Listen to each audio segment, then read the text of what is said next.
Bonjour les amis, bonsoir selon l'heure à laquelle vous allez regarder cette vidéo. Les amis, aujourd'hui je vais vous entretenir sur deux sujets qui ont attiré mon attention durant la semaine qui s'est écoulée. Il s'agit de l'affaire de l'abus des fonds de l'association dont a été accusé le professeur Franklin Yamsi à Rouen en France par le gouvernement d'Emmanuel Macron. Et ensuite, je vous parlerai du problème dont les droits de l'homme, pas les droits de l'homme, les associations des droits de l'homme courent au Cameroun, ont au Cameroun, n'est-ce pas, à cause de leurs activités, et en fait, non, même pas à cause de leurs activités, à cause des fonds dont ils disposent, selon, n'est-ce pas, le ministre de l'administration territoriale, souvent connu sous le nom de Molinex, ou alors de celui qui appelle les abeilles contre son peuple, contre le peuple camerounais, bon, parce que le peuple camerounais n'est pas son peuple, c'est le peuple camerounais. Ouais. Donc, nous allons donc parler de ces deux sujets-là. Sans plus tarder, les amis, nous allons passer au premier sujet, le verdict de l'affaire kafkaïenne qui a été, n'est-ce pas, initié à l'encontre du professeur Franklin Yamsi par Monsieur Emmanuel Macron. Alors les amis, avant de continuer, je vais vous rappeler, avant de vous dire vraiment ce qui s'est passé, je vais vous rappeler très brièvement ce qui c'est le fond du problème. En effet, le gouvernement français et le président français en tête veut, n'est-ce pas, punir le prof Franklin Yamsi pour, n'est-ce pas, sa critique de la politique française en Afrique. Alors pour cela, il a donc initié depuis 2021 des tracasseries à l'encontre du professeur Franklin Yamsi. Et donc, en l'année 2023, il a demandé à son service, aux fonctionnaires d'État français de la justice de Rouen, de poursuivre Franklin Yamsi pour les fonds de l'association dont lui-même il est le président. En fait, ces fonds avaient été remis au professeur Franklin Yamsi pour qu'il puisse, n'est-ce pas, les utiliser. Pourquoi? Parce que le gouvernement français avait coupé ses fonds, c'est-à-dire on avait suspendu son salaire pendant 3 mois. Et le professeur Franklin Yamsi, lorsqu'on a suspendu son salaire pour rien, il a demandé aux Africains et à tout, en tout cas, pas seulement aux Africains, à toutes les personnes de bonne volonté, de cotiser pour lui, pour qu'il puisse subvenir à la charge de sa famille, et aussi parce que tous ses comptes avaient été bloqués, ainsi que les comptes des membres de sa famille. C'est-à-dire, le compte de son épouse avait été bloqué, le compte de son fils de 21 ans avait aussi été bloqué. Donc lui, il n'avait plus de fonds.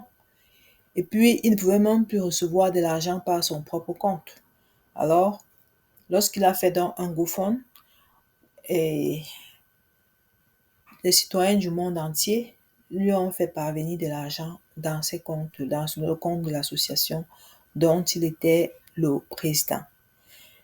Et lorsque Emmanuel Macron, le président français, a demandé qu'on le poursuive pour l'abus des fonds de l'association, la procureure de l'époque, en tout cas la procureure qui avait été mise sur le dossier, a déclaré un non-lieu après 5 mois d'enquête. Donc, en 2024, ça dit c'était en 2023, en fin 2023, on est donc surpris que en 2024, après peut-être 6 mois, la substitut du procureur revienne encore déterrer le dossier pour reprendre le jugement. Alors que d'après les articles et les lois françaises, lorsque un verdict a été déjà donné par rapport à une affaire, on ne doit plus revenir dessus.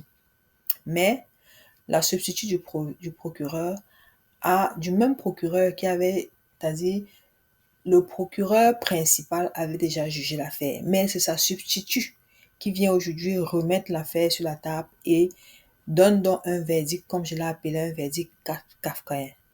Alors, à la fin du verdict, comme vous le savez, d'abord, les inquisitions ont été faites, en fait, et les débats ont été faits depuis le 28 novembre.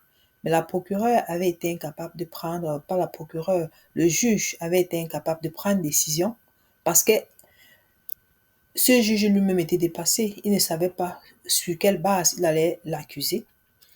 Mais ce qu'il avait proposé ce jour-là, c'était de lui donner 6 mois de prison avec sursis et de lui donner un an d'inéligibilité et une amende de 31 000 euros. Mais comme il avait décidé de remettre le verdict à plus tard, ils sont partis s'entendre entre eux avec Emmanuel Macron. Et le verdict qui a été donné c'était c'était le 19, oui, le verdict qui a été donné le 19, demande au professeur Franklin Nyamsi de verser 10 000 dollars, non, 10 000 euros, 10 000 euros autant pour moi, dans les caisses françaises, et on lui donne aussi 3 années d'inéligibilité. Ben, c'est vraiment curieux, hein. C'est très curieux, on ne comprend pas comment est-ce que un non-lieu s'est finalement transformé en 10 000 euros d'amende plus 3 années d'inéligibilité. Donc, le professeur Franklin Nyamsi a décidé avec ses avocats de contester ce verdict et de faire appel. Et on attend donc le résultat. On va continuer à suivre l'affaire pour voir ce qu'ils vont dire lors de l'appel qui a été interjecté. Maintenant, pour le deuxième sujet. Comme vous le savez, Maître Alice Combes avait été convoqué par le préfet sous ordre de Paul Atanganji, le préfet Cyriaque Mbogo, sous ordre de Atanganji, lundi, ce lundi qui est passé. Je pense que c'était lundi si je ne me trompe pas, ça devait être, n'est-ce pas, lundi le 16. Et lui-même, il a encore appelé, puisque Maître Alice Combes ne pouvait pas n'a pas pu se déplacer parce qu'elle lui avait dit non, elle ne pouvait pas, elle avait d'autres choses à faire ce jour-là. Le préfet a encore redonné un autre jour où il pouvait la recevoir. Et ce jour, c'était le jeudi. Mais Maître Alice Combes n'a pas pu se déplacer. Pourquoi? Parce que son avocat était aussi en déplacement, n'était pas au pays et elle ne pouvait pas se déplacer seule pour aller rencontrer les autorités, du moins pour aller rencontrer le préfet de la ville de Douala. Alors les amis, ce que je voulais vous dire par rapport à ces associations, en fait par rapport à ces problèmes qu'il y a entre les associations et le ministre de l'administration territoriale, c'est que quoi? C'est que le ministre de l'administration territoriale accuse les ONG de brasser beaucoup d'argent, d'avoir beaucoup d'argent dans leur compte et d'être, n'est-ce pas, des menaces à l'ordre public parce que ils ont l'argent qui pourrait leur servir, n'est-ce pas, de déstabiliser le Cameroun d'après ce qu'ils disent. D'après ce que Atanganji dit. Mais les amis, le véritable problème ici n'est pas ça. Le véritable problème, c'est que Atanganji commence à menacer les associations des droits humains au Cameroun en préparation de l'élection présidentielle 2025 qui va se dérouler au Cameroun l'année prochaine. Donc les amis, nous devons être tous prêts parce que vraiment, les Camerounais sont fatigués. Oui, les Camerounais sont vraiment fatigués. Non, le Cameroun n'est pas la chasse gardée de quelques personnes qui vont passer le temps à malmener les Camerounais. Les Camerounais souffrent suffisamment parce que regardez vous-même un pays comme celui-là. Rien ne marche au Cameroun. Oui, dernièrement même, lors de la réunion de la CEMAC, eux-mêmes, tous les chefs d'État africains là, Paul Biya y compris, on dit que rien ne marche, que tout le Cameroun, on risque de tomber en récession. Oui, parce que rien ne marche au Cameroun. Rien ne marche dans ces pays-là. Et puis, ils veulent encore reconduire les mêmes gens pour continuer à nous. Donc, tout ce qu'Atangandji est en train de faire là, c'est pour pouvoir, n'est-ce pas, maintenir le même gouvernement en place. Comme ça, lui, il va rester à sa place. Non, les Camerounais ne sont plus dupes, monsieur le ministre de l'administration territoriale. Les Camerounais ne sont plus dupes. Vous n'allez plus continuer à malmener les Camerounais comme cela.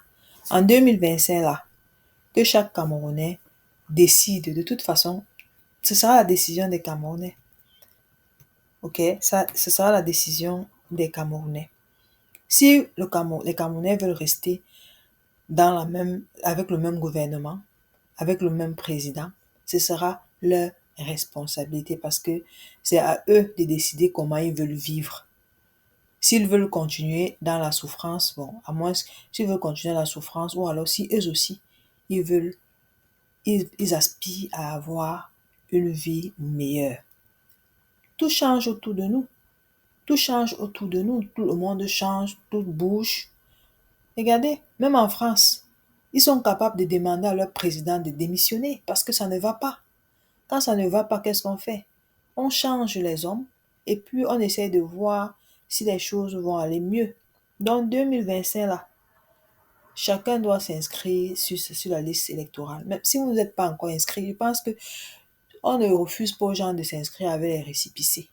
Allez faire vos récépissés, vous là qui allez avoir 20 ans, ou alors 20 ans en janvier, là, allez faire vos récépissés, déjà même maintenant. Même si on vous donne seulement le récépissé, c'est déjà important. Vous partez vous inscrire. Parce que 2025, là, vous-même, vous allez décider quel chemin le pays va suivre. Si vous choisissez rester avec le même régime, ou alors si vous voulez, si c'est ce qui vous plaît, ou alors vous choisissez changer. Donc, que le ministre de l'administration territoriale laisse l'affaire là. Ce n'est plus à son niveau maintenant. C'est l'affaire des Camerounais. C'est les Camerounais qui doivent décider quel est leur sort. Qu'il arrête de penser qu'il va intimider les gens ou alors intimider les associations pour faire peur aux Camerounais. Non, ça ne va pas se passer comme ça. Parce qu'un peuple endormi n'est pas un peuple qui est mort. Ok? Un peuple endormi n'est pas un peuple qui est mort. Et pour le verdict du prof Franklin Yamsi, je pense que, euh, je pense que la justice finira par dire, le droit finira par être dit, ce qui est sûr. Parce qu'on ne peut pas condamner quelqu'un qui, parce qu'il a utilisé des fonds qui lui avaient été destinés et dont il n'avait pas d'autres moyens pour pouvoir recevoir ces fonds-là que n'est-ce pas, les caisses de l'association, ou bien n'est-ce pas, le compte de l'association dont il est le président. Donc voilà un peu ce sur quoi je voulais vous entretenir les amis. Si vous avez aimé cette vidéo, n'oubliez pas de liker, de commenter et de nous dire ce que vous pensez parce que c'est aussi important. Bonne soirée et bonne journée si c'est en journée que vous regardez la vidéo. Et si tu es nouveau sur cette chaîne, n'oublie pas de liker, de partager et de commenter. Merci.